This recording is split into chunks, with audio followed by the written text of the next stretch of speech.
katubis, magandang hapon. Marami na tayong nagawa ngayong araw na to. Kanina inayos ko yung siomay. Ito, nag-display ako ng siomay. Nakabenta naman ako, kaya lang itong tumigil yung andar niya. Ito lang siya banda mainit. Pero yung niya kanina, talagang kita mo umuusok siya dito, lumalabas ang usok dyan. Ngayon wala. Kita ko sa inyo. Tapos ang usok niya. Kaya nga binuksan ko electric man kasi ang pasok ng usok sa amin pag ganun sa loob. Kailangan pag ganun sa labas. So yan ang electric pa natin. No? Kaya may nag-alok dito ng sabon. Ayan, bumili tayo ng tag-anim na wings liquid na sabon. Ayan. Mura naman. Pang 8. Ito pala yung ginawa ni Joshua kagahapon, na estante. Yan, nagamit ko na ngayon. Diba?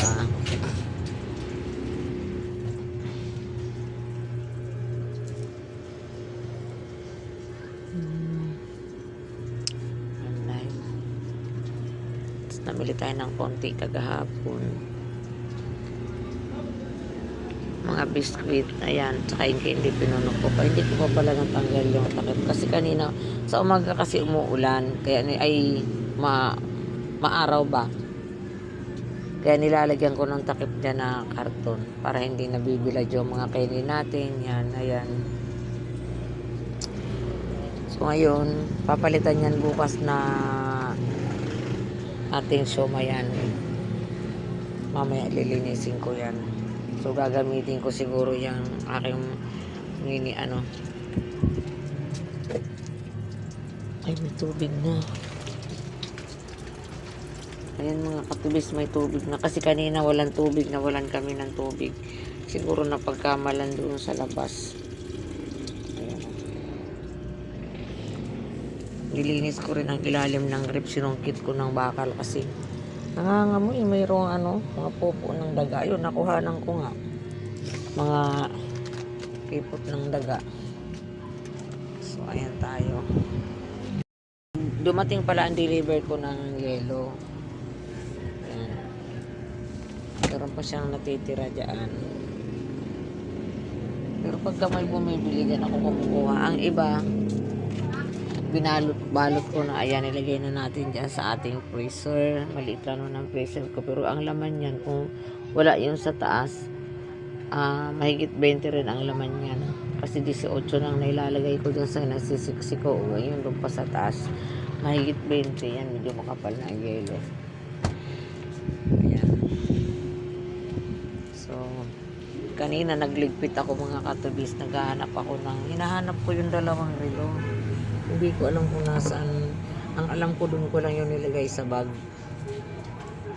Pero wala na doon Nung last tinignan ko yung bag, nandoon pa nilagay ko. Siguro baka napakialaman ng mga bata. Baka akala sira. Pinaglaruan na.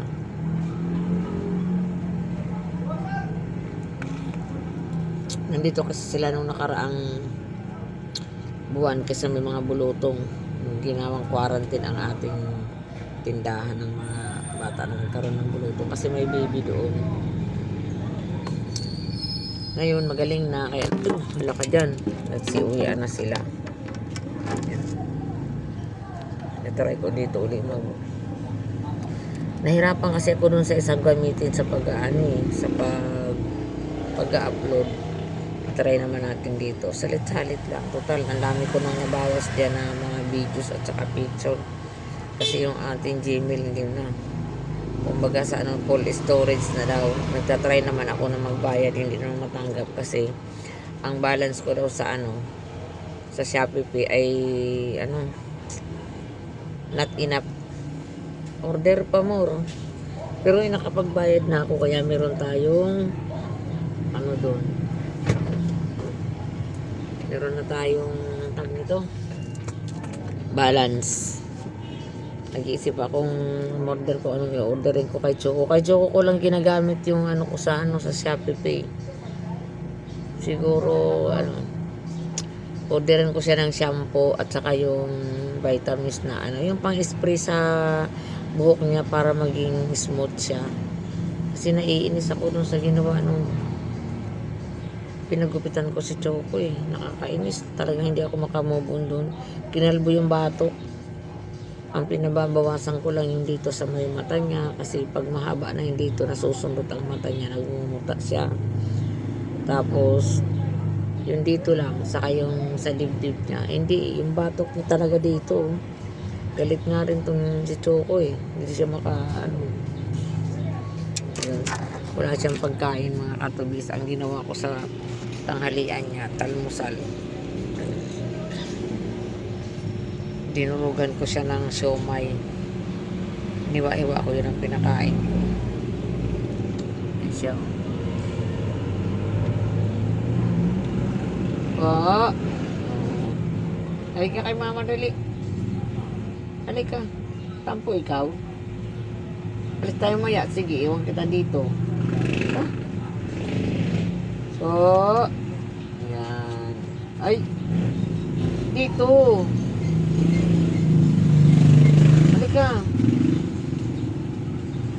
Halika na. Come. Come in. Alis ako, iwan kita. Ay. Ayan, kami lang dito ang dalawa. Pero mamaya pupunta kami dalawa sa Bulante. Pamimigay ko yung mga nilamang tax. Bayaran. Solve na tayo dun.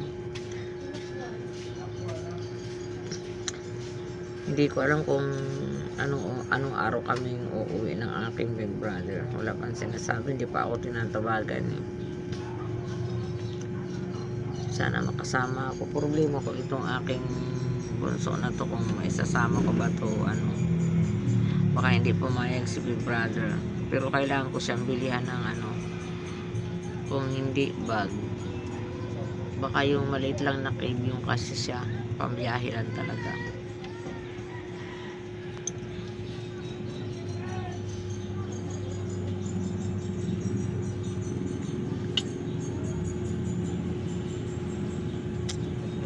Try natin ulit mag live mamaya mga katubis.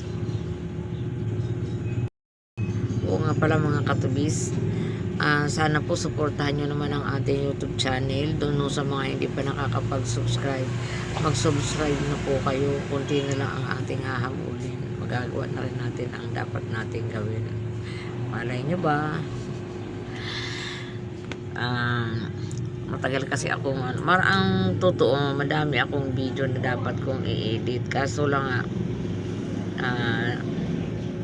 namumroblema ako gawa ng ang pangit mag-edit sa naghahang na siya. Pero ngayon meron naman na tayong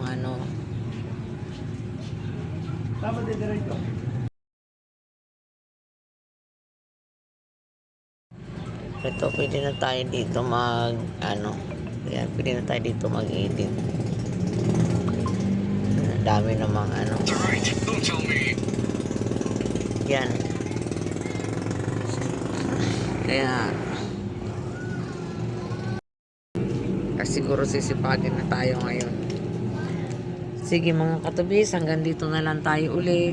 Tatry ko na magawa ko na yung mga video natin. Lapad talaga ng lungko, inupitan ni Boy itong buho ko eh. Tinakpan na naman yung mga ebidensya kasi madaling madaling humaba yung root niya. Puro root lang naman yan. Tapos pinutulan niya ang dulo niya mga katubis. Parang tingin ko isang lipan tinanggal. Oh, ba't ganun? Parang diba? Parang naninibaga, parang pakiramdam ko mixi. Sige mga katubis, thank for your watching. Salamat sa lahat na manonood at mga subscribe ko dyan. God bless you all.